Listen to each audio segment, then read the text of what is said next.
Tyler, let's just get straight into the Sweet 16. I'm guessing you have Houston in your pool. I do. I have them winning it. Last game was pretty exciting to watch, and Quentin had a pretty good game too. So hoping for the same result next game.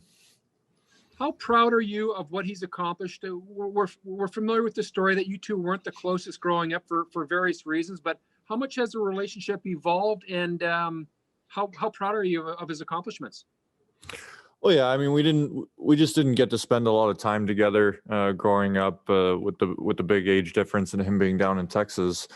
But always hope for the best for him. And you take a look at what he's been able to do throughout his university career here. He went through some adversity early on, and the work he's put in to get where he is today is shows what he's made of, and I'm really happy for him.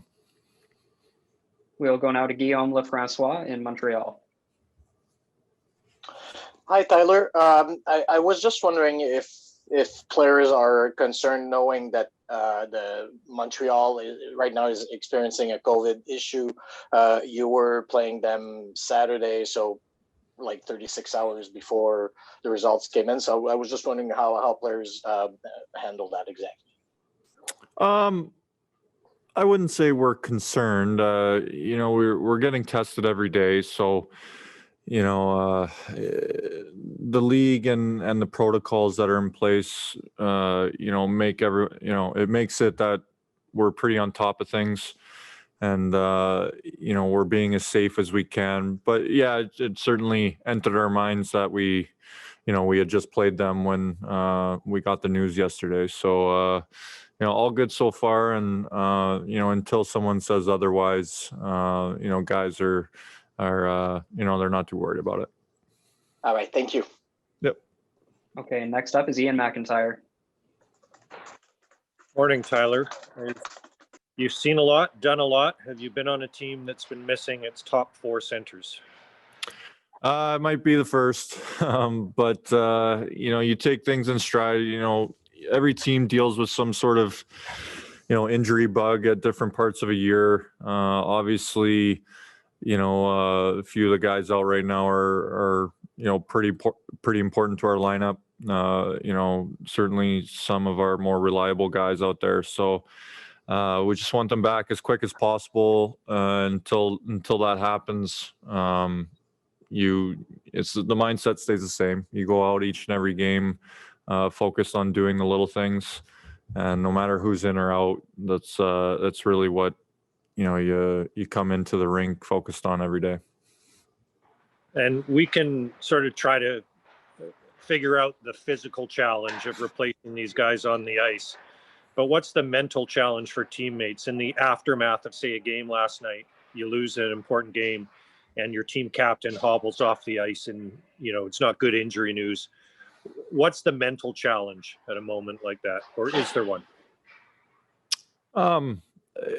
It's something you don't like to see. I think that's the challenge part of it. At the same time, you take it game by game. Obviously, we didn't get the result we wanted last game, and we have a chance to come out against the same team tomorrow night and get 2 points back. So we